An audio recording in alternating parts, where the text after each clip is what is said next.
Hi guys, நம்மளுடைய trending job சேனலில் இன்று பார்த்தீங்கன்னா ரெண்டாவதா அரசு பள்ளியில் வேலை வாய்ப்பு வந்திருக்குங்க.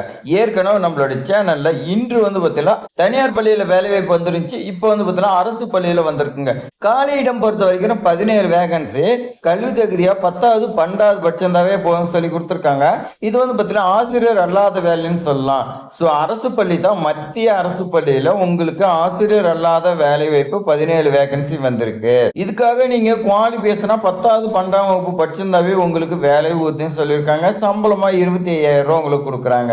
ஸோ இது முழுக்க முழுக்க பார்த்தீங்கன்னா பர்மனன்ட் ஜாப் தான். ஸோ அதனால நீங்க பார்த்தீங்கன்னா இந்த ஜாப் பார்த்தீங்கன்னா மிஸ் பண்ணாம அப்ளை பண்ணுங்க. ஸோ இதுக்கான நோட்டிபிகேஷன் பார்த்தீங்கன்னா சத்தமே இல்லாம வேலை வந்திருக்குங்க. ஸோ நிறைய பேருக்கு தெரியாதுங்க. ஸோ அதிக பேருக்கு தெரியாத வேலை வாய்ப்பு நாம இப்போ பார்க்க போறோம். ஸோ இப்போ வாங்க நம்ம பார்த்தீங்கன்னா விரிவா பார்க்கலாம். நம்மளோட சேனலை சப்ஸ்கிரைப் பண்ணிக்கங்க. ஸோ ஸ்கூலோட நேம் பார்த்தீங்கன்னா சைனிக் பள்ளிங்க. இது எங்க இருக்குன்னு பார்த்தீங்கன்னா அமராவதி நகர்ல இருக்குன்னு சொல்லி கொடுத்துருக்காங்க.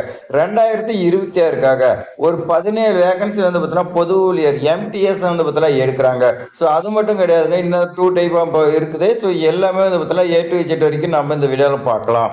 ஸோ இதுக்கு விண்ணப்பிக்கிறதுக்கு எல்லாமே பார்த்தீங்கன்னா கரண்ட்ல போயிட்டு இருக்குதுங்க. நீங்க விண்ணப்பிக்கிறதா உடனே விண்ணப்பிக்கலாம். விரைவில் பார்த்தீங்கன்னா முடிஞ்சு போயிருக்குன்னு நிறைய பேருக்கு பார்த்தீங்கன்னா தெரியாது.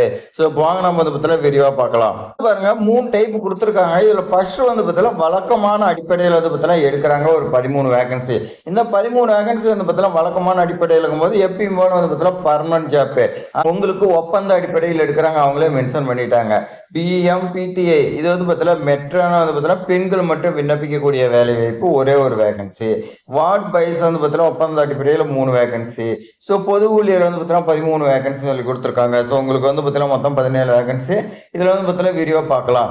பொது ஊழியருக்கான கல்வி தகுதி நான் பார்க்கலாம். இதுக்கு பார்த்தீங்கன்னா அங்கீகரிக்கப்பட்ட வாரியம் அப்படின்னா மெட்ரிகுலேஷன் நீங்க பார்த்தீங்கன்னா படிச்சிருக்குன்னு சொல்லி கொடுத்துருக்காங்க. இப்போ பார்த்தீங்கன்னா உங்களை தேர்ந்தெடுத்துட்டாங்கன்னா நீங்க பார்த்தீங்கன்னா பல ஒர்க் உங்களுக்கு இருக்கும். ஸோ அதில் பார்த்தீங்கன்னா கீழ்கண்டனத்தில் ஏதாவது ஒன்று தேர்ச்சி பெற்றிருக்குன்னு சொல்லி கொடுத்துருக்காங்க.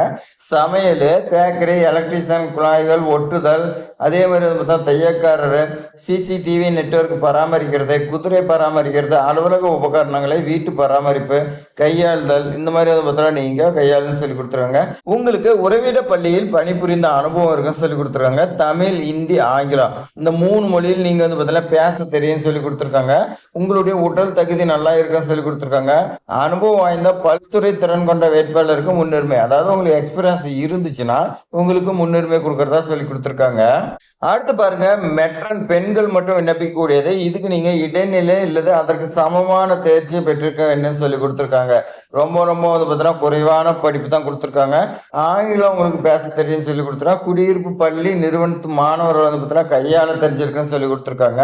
வீட்டு பராமரிப்புலாம் உங்களுக்கு தெரியும்னு சொல்லி கொடுத்துருக்காங்க. உங்களுடைய உடல் தகுதி நல்லா இருக்குன்னு சொல்லி கொடுத்துருக்காங்க. அவங்க பார்த்தீங்கன்னா குவாலிஃபிகேஷன் கொடுத்துட்டாங்க. இருந்தாலும் பார்த்தீங்கன்னா அவங்களுக்கு இன்னும் பெட்டரா வேணும் அப்படின்னா பார்த்தீங்கன்னா இளங்கலை உடற்கல்வி படிச்சீங்க, அவங்களும் பார்த்தீங்கன்னா 4 வருட படிப்பு இல்லைன்னா 3 வருட படிப்பு படிச்சீங்களா தான் பெட்டர்னு சொல்லி கொடுத்துருக்காங்க. விளையாட்டு 1 வருட பிபிஇடி அதாவது டிப்ளமோன்னு சொல்லுவோம், அது படிச்சிருந்தா ஓகே. தமிழ், இந்தி, ஆங்கிலம் 3 படிச்சிருந்தா ஓகேன்னு சொல்லி கொடுத்துருக்காங்க. அடுத்து பாருங்க, 3வதா வார்டு பாய்ஸ் மெட்ரிகுலேஷன் அதற்கு சமமான தேர்ச்சி பெற்றிருக்க வேண்டும் சொல்லி கொடுத்துருக்காங்க. அதே மாதிரி இந்தி, தமிழ், ஆங்கிலம் 3 தெரிஞ்சிருக்கணும். குடியிருப்பு பகுதியில் நீங்க பார்த்தீங்கன்னா மாணவர்கள்ட்ட கையாள தெரிஞ்சிருக்குன்னு சொல்லி கொடுத்துருக்காங்க. இது யாருக்கெல்லாம் பார்த்தீங்கன்னா முன்னுரிமை, முன்னாள் படை வீரருக்கு பார்த்தீங்கன்னா முன்னுரிமை அளிக்கிறாங்க. அதே மாதிரி அதிக தகுதி பெற்ற விண்ணப்பதாரர்கள் நிறுவனத்துல பார்த்தீங்கன்னா அதிக தகுதி பெற்றவங்களா தான் ஓகேன்னு சொல்லி கொடுத்துருக்காங்க. சைனிக் பள்ளி, உறைவிட பள்ளி, ராணுவ பயிற்சி நிறுவனம், ராணுவ பள்ளி முன் அனுபவம் இருந்துச்சுன்னா உங்களுக்கு முன்னுரிமை வழங்க போறோம். விளையாட்டுல இணை பாடத்திட்ட நடவடிக்கையில தேர்ச்சி பெற்ற விண்ணப்பதாரா தான் முன்னுரிமை வழங்க போறோம். இந்த மாதிரி பார்த்தீங்கன்னா ஒவ்வொரு போஸ்டிங் உங்களுக்கு முன்னுரிமை எல்லாம் கொடுத்திருக்காங்க. சோ வயது பொறுத்த வரைக்கும் பாருங்க 3 டைப் ஆஃப் போஸ்டுக்குமே 21 முதல் 50, 21 வயதுல 50 வயதுக்குள்ள யார் வேணாலும் விண்ணப்பிக்கலாம். 1/5/2026 நிலவரம் அப்படின்னு சொல்லி கொடுத்திருக்காங்க. உங்களுக்கான ஏஜ் ரிலாக்ஸேஷன் எல்லாம் கொடுத்திருக்காங்க, எல்லாமே பாத்துக்கங்க. சோ சம்பளம் பொறுத்த வரைக்கும் உங்களுக்கு பாத்தீங்கன்னா மல்டி பர்பஸ் ஒர்க்கருக்கு பாத்தீங்கன்னா 18,000 ஸ்டார்டிங். அடுத்து பெண்கள் பாத்தீங்கன்னா சொல்லி நம்மள அதுக்கு 25,000. வார்டு சிறுவர்கள் ஒப்பந்த அடிப்படையில் பாத்தீங்கன்னா 22,000 சொல்லி கொடுத்திருக்காங்க வார்டு பாய்ஸ்க்கு. சோ இது எப்படி செலக்ஷன் பண்றாங்கன்னா உங்களுக்கு எக்ஸாமினேஷன் வைக்கிறாங்க. வச்சு அடுத்து பார்த்தீங்கன்னா சோதனை உங்களோட திறமையை பார்த்தீங்கன்னா வெளிக்காட்டுறாங்க. அடுத்து நேர்காணல் இருக்குன்னு சொல்லி கொடுத்துருக்காங்க. ஸோ விண்ணப்ப கட்டணம் குடுத்துருக்காங்க. எஸ்சி, எஸ்டி விண்ணப்பத்தாருக்கு 200 மற்றவங்களுக்கு வந்து பார்த்தீங்கன்னா 500 சொல்லிக் குடுத்துருக்காங்க. ஸோ நீங்க வந்து பார்த்தீங்கன்னா எப்படி விண்ணப்பிக்கணும்? தகுதியும் விருப்பமும் உள்ள விண்ணப்பதாரர்கள் முதல்வர் சைனிக் பள்ளி, அமராவதி நகர், பின்கோடு 642102, உடுமலைப்பேட்டை தாலுகா, திருப்பூர் மாவட்டம் என்ற முகவரிக்கு நீங்க ஆஃப்லைன்ல தான் விண்ணப்பிக்க முடியும்னு சொல்லிக் குடுத்துருக்காங்க. ஸோ அதுக்கான விண்ணப்பம் வந்து பார்த்தீங்கன்னா சைனிக் ஸ்கூல் வெப்சைட்ல இருக்குது. நீங்க டவுன்லோட் பண்ணிக்கலாம்னு சொல்லிக் குடுத்துருக்காங்க.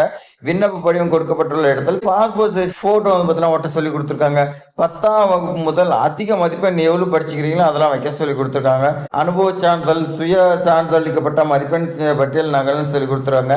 நீங்க விண்ணப்பிக்கும் பதவியின் பெயர் வந்து பார்த்தீங்கன்னா நீங்க அனுப்பக்கூடிய போஸ்ட் கார்டு மீது வந்து பார்த்தீங்கன்னா நல்லா போல்டா வந்து பார்த்தீங்கன்னா சொல்லிக் குடுத்துருக்காங்க. முக்கிய தேதி குடுத்துருக்காங்க. விண்ணப்பம் ஸ்டார்டிங் டேட் 6/3/2026ங்க. லாஸ்ட் டேட் 31/3/2026ன்னு சொல்லி குடுத்துருக்காங்க. உங்களுக்கு தற்காலிகமா ஏப்ரல் 2026ல 3வது வாரத்துல உங்களுக்கு வந்து பார்த்தீங்கன்னா இருக்குன்னு சொல்லி குடுத்துருக்காங்க. இந்த எக்ஸாமினேஷன் இந்த நேர்காணல்லாம் சொல்லியிருந்தாங்கல்ல, அப்ப நடத்தும்னு சொல்லியிருக்காங்க. இது வந்து பார்த்தீங்கன்னா உங்களுக்கு வந்து பார்த்தீங்கன்னா உறுதியா சொல்ல முடியாது. தற்காலிகமா வந்து பார்த்தீங்கன்னா சொல்றாங்க. அவங்க வந்து பார்த்தீங்கன்னா டேட் எப்பன்னு உங்களுக்கு வந்து பார்த்தீங்கன்னா இன்ஃபார்ம் பண்ணுவாங்க. ஸோ எல்லா லிங்க்குமே வந்து பார்த்தீங்கன்னா குடுக்குறேன். நீங்க வந்து பார்த்தீங்கன்னா பயன்படுத்திங்க. அப்ளிகேஷன் ஃபார்ம் எப்படி பூர்த்தி செய்யறங்கிற வீடியோ அடுத்தடுத்து நான் வந்து பார்த்தீங்கன்னா போடுறேன். நம்மளுடைய ட்ரெண்டிங் ஜாப் சேனலை சப்ஸ்கிரைப் பண்ணி ஃபாலோ பண்ணிட்டே வாங்க. உங்களுடைய ஃப்ரெண்ட்ஸ்க்குலாம் சொல்லுங்க. தேங்க்ஸ் ஃபார் வாட்சிங்.